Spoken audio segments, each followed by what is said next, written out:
Hello, this is Barry James again with crowdfunding calls, and today I'm with Lauren Pears, who I first heard about from Danae Ringelman when I interviewed her a year or so ago. It's a very exciting campaign for all sorts of reasons. Welcome, Lauren. Would you tell us a little bit about what it is you now do, but tell us also a bit about your background? Hi. Yeah, of course. I'm Lauren. I've crowdfunded to successfully open a cat cafe in London. Before I did that, I was working as a senior project manager at Sony PlayStation in their creative development group, Worldwide Studios. And somebody pointed out one day that I seemed to like animals a lot more than I liked video games. So I thought, that's food for thought. And after a bit of a bad day, I was patting a cat and thought, maybe London could use a cat cafe. Um, and I took it from there.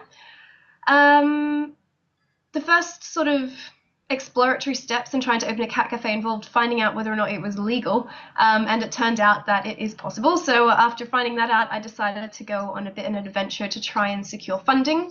In the course of doing that, I learned quite a lot and settled upon crowdfunding as the best possible way to raise funds for a cat cafe.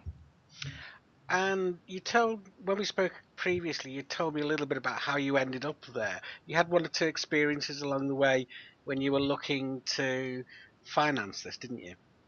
I did. It was quite interesting. Some of it was really good, and some of it was a little bit perplexing. One of the most fun memories, I think, was we went to Google Campus near Old Street, and we did a pitch, and our entire presentation was photos of cats with facial expressions that we felt conveyed our message, and no words at all, Yeah. just photos of cats.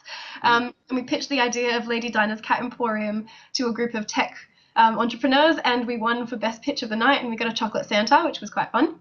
Um, Cool. but we also went to I think it was a Cedars event, and one of the other guests who was visiting with us asked us what we wanted to do, and my friend and I told him about our cat cafe idea, and he said, no, no, no, no, no, that's not a good idea. What you should do is open one of those cafes where all the waitresses dress like maids, and we were a bit like, well, it's not quite the same, but thank you for the input. It was a bit of a wild one, but we did get a lot of people sort of pulling faces. It is a strange idea, and it was actually those experiences in trying to fund the Cat Emporium and trying to learn about funding methods that kind of drew me to crowdfunding in the end, because I thought nobody is going to understand this um, from an investment point of view as much as somebody who actually wants support. And also, I think there was a certain element that the business is self-sustaining. It could make a profit, but it's not going to be the kind of high returns that people are looking for, particularly in tech investment. At least not in the short term, anyway. It's a bit more of a slow burner, a cat cafe. So it felt after going to different events like that that crowdfunding was the best option for this kind of business. Yeah. Do you think the cat sorry, Lady Dinah's Cat Emporium, I know it's now called. Yeah, sorry. Do you think it exist today if we didn't have crowdfunding? The Cat Cafe business model does exist and has existed for about 15 years in Southeast Asia, so Mm. it has been done. But I think Lady Dinah's, in its incarnation, what it is a bit more than just a shop. Of course, I would say that because it's my business and I think it is more than just a shop. But our social media following, the amount of engagement that people have with not only our own origin story, but some of the stories that have happened to us along the way, I think that couldn't really have happened without crowdfunding. People have felt part of Lady Dinah's since before Lady Dinah's existed, and you can't really get that without crowdfunding, I don't think. Mm, mm. And do you think you'd have got the backing that you needed to make this happen otherwise? I think no, mostly because the idea um, is quite peculiar for this culture. At least it was then 3 years ago when we were talking about it. Now it's a bit more of an everyday thing. People have read about us in the news. They've read about other cat cafes in the news. So it's not kind of as befuddling a prospect. But I think it Yeah. still would be quite hard to fund. I think most of the people who have opened cat cafes without crowdfunding have had their own money to do it, and I don't think you could really get investment very easily for that sort of thing. Um, so Yeah, and yeah, I gather there's quite a lot of copycats now. A couple of copycats, yeah, there's a Yeah, few. yeah. I have seen Which, my crowdfunding campaign duplicated a few places, but imitation is a sincere form of flattery, as I say, so it's not yeah, so bad. absolutely. So it's gone from an idea to where are you now? How many people are involved in the business? And what are the plans for the future? Well, yeah, so we started off with me and me, and then Yeah. well, I have amazing friends, and they were really supportive, and they were sort of part of the team just to help out, and because it was fun when we were running the crowdfunding campaign, and the crowdfunding campaign actually attracted my graphic designer who did our logo and has done a lot of collateral for us over the years, and she's stuck with us since even then, and she helped me paint the shop and build the shop and clean up the mess and everything, and so it was me and her, and then one other person, and now we're a team of about 16 staff who work in the shop. Plus, we've got a social media helper. We've got who else have we got? We've got mostly me, the team, social media, and a graphic designer who help run the shop. We're starting to do new products, so we've just done our first kind of big manufacturing run of a product, which is our Christmas sweaters, which are cats and teacups. And we're starting to move into being, if we can, a bit more of a lifestyle brand than just a cat cafe. Cat cafes have internal conflict, which is cats by their nature don't like to have too much contact. So you need to curtail your covers in order to maintain an ethical Mm-hmm. business. So if you have to curtail your covers, you need to find sources of revenue elsewhere, especially if you want your business to grow. So we're looking at product as the way to do that. And Lady Dinah's embodies a lot of values that we think people really like to get on board with. Things like rescuing animals rather than buying, caring for them, treating them with respect. So we don't sort of do things like dress our cats up and make funny videos. That's not our style. We treat them like cats because they're cats. Yeah. And we sort of want to try and attract more of those people who have kind of that appreciation for animals, rather than seeing them as a novelty or a toy. We kind of Yeah. really kind of targeting. We kind of want to be the grown-ups cat cafe. That's sort Yeah. of our, so yeah, we're doing lots of really cool stuff. It's really fun. We've gone from 0 followers to I think just under 250,000 people follow us across various platforms. Wow. Some are really duplicated, but it is always a bit hard to give exact figures. But I think we're about 210,000 alone on Pinterest, which is a really big channel for us. Facebook is about 52,000. So we've got loads of people who follow our story every day, and and some really lovely regulars as well. The culture that is starting to grow here is something I'm really proud of.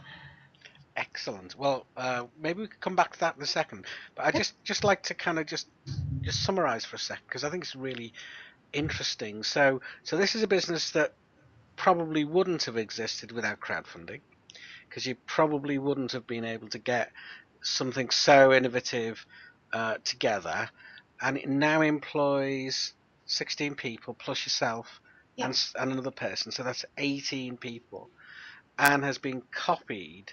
So we actually don't know how many more people. So these are jobs that wouldn't otherwise have existed, aren't they? No, I don't think so. I mean, it is hard to say. I do know that cat cafes were sort of forecasted on all the trend forecasting networks around the Mm, place. That eventually they would make it to the West, and there was signs that, like, there was one in mm, Vienna a few years ago, and then mm, they've come across to the UK. So I mean, maybe it would have happened, but I don't think it would have happened in quite the same way. mm, And it seems a little bit vain to kind of attribute every cat themed crowdfunding campaign to myself, but I know we were the first. yeah. And they've been all around the world since then, whether they've heard about us directly or through another person doing the same thing. But I've seen everywhere from Australia, my hometown. There's loads of them opening up in North America, and they're all using crowdfunding platforms to do it. And it is such a big help. I mean, when you're Mm, working with a business that has fairly narrow margins, having that initial capital through crowdfunding instead of investment, where you might have to have some kind of interest applied to the repayments, it really gets you in a strong position to start. And it's a yeah. big, yeah. Yeah, Lauren, as someone who's pioneered in this, I think you should take some credit. And from all the research I've been looking at, I can tell you with a fair degree of assurance that if it was a bloke, you'd be taking the credit. So I think you should. I should be like owning that one then. Yeah, I think you should own some of that. Okay, but you said a really interesting thing. which I suppose could be summarised as it's not just about the money either. You've got lots of other stuff going on and lots of other benefits by the sound of it. Could you talk about that? Yeah, I think the engagement with our story was a big thing. And I think the fact that it's a little bit personal helps. One of the things that I've struggled with quite a bit, not struggled, but found quite kind of hard to reconcile is going from being an employee mentality to an employer mentality and thinking that there are certain behaviors you must conform to as an employer. And one of those traditional things is not being particularly emotional.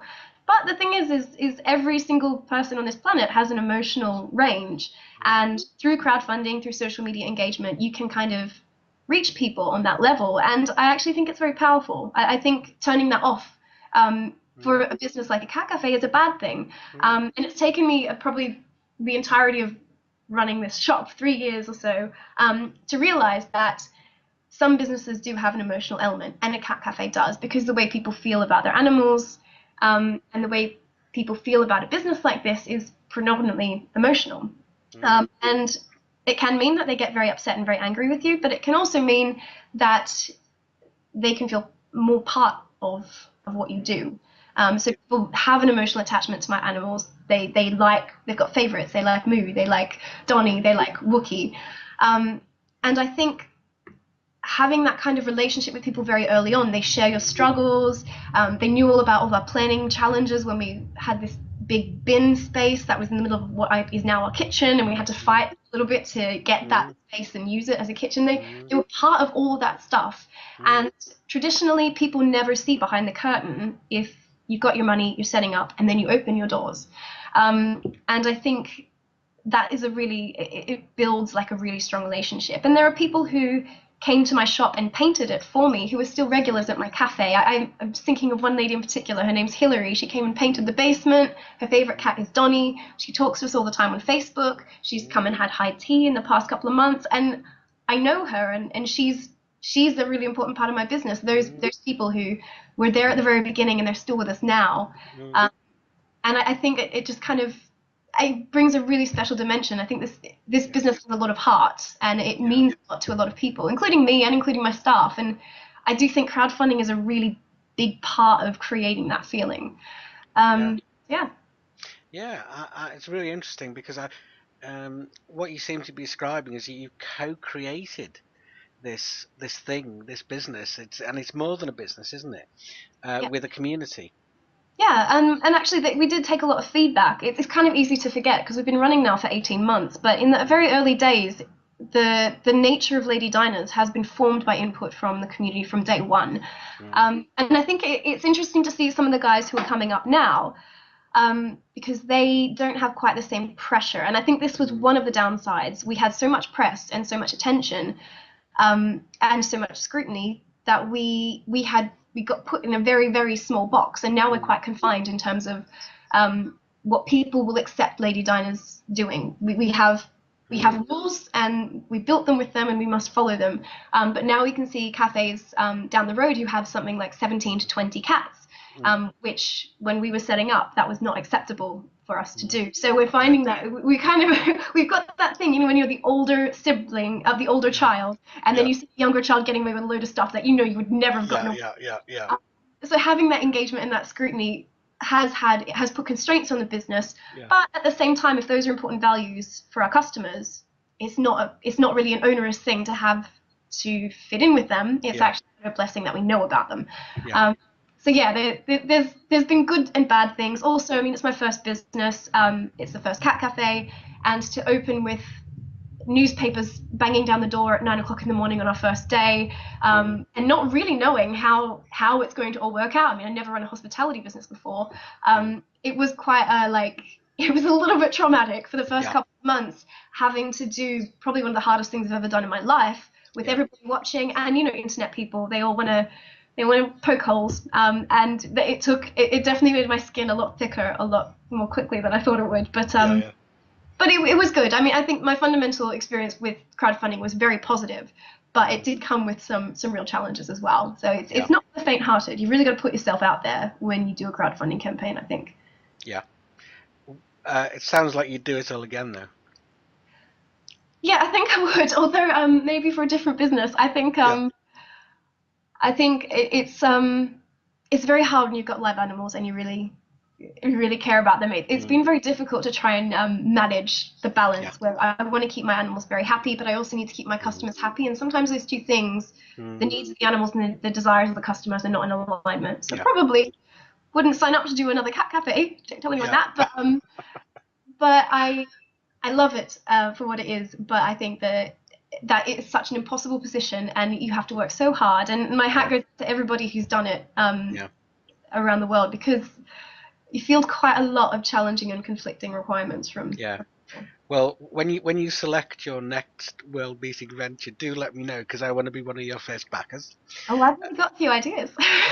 Okay, good. You want to So, but within the frame of the interview, just for other entrepreneurs, you're a pioneering entrepreneur. You've taken a new area and pioneered in it. What would your advice be? Do you have any advice for other entrepreneurs? um, advice for other entrepreneurs. I think the one Do's thing and don'ts, um, perhaps.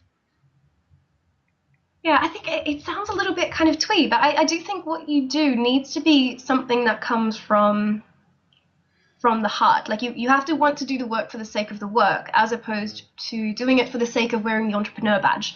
And mm, one of the things I've come across quite a lot is people who want to be an entrepreneur with a capital E, and mm, it's because they want that identity. But really, it's not about what you are; it's about what you're doing.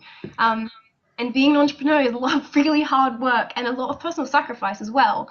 And I almost feel uncomfortable describing myself as that, even though I know it fits the definition. I'm someone who did something that I really wanted to do, Mm, and I think you kind of become an entrepreneur out of that. And I would kind of caution people against trying to find the idea to achieve the goal of fitting that role. mm, The yeah. idea itself drives you to it, and kind of you get very tired if you don't do it out of love. Yeah, So that's a really important insight. We've thought a lot about the word entrepreneur, and we know that a lot of people like you who are find it difficult to self-apply. And we talk a lot these days about instigators, who are people who start something. So you're certainly one of those. Are there any other things that you'd like to say about your plans for the future? Where does this all go? What happens next? I don't know. Although it did just occur to me, there is another bit of advice I would give entrepreneurs, aside from the touchy-feely, um, do what you love kind of thing, is also read all your contracts. The Okay. fine print can get you quite badly. So, you might be busy, you might have a million and one things to do, but never skip the fine print. Always check. Nobody gives you a contract that is in your best interests. So that is my practical advice, is to do that. Um, but yeah, in terms of where it all goes, I kind of, when I started doing the crowdfunding campaign for Lady Dinah's, I had also gone for a job interview at Amazon, and they offered me the job the same day I launched my crowdfunding campaign. And I was like, oh, awkward fact, I Yeah. decided to do this thing, but I don't really know.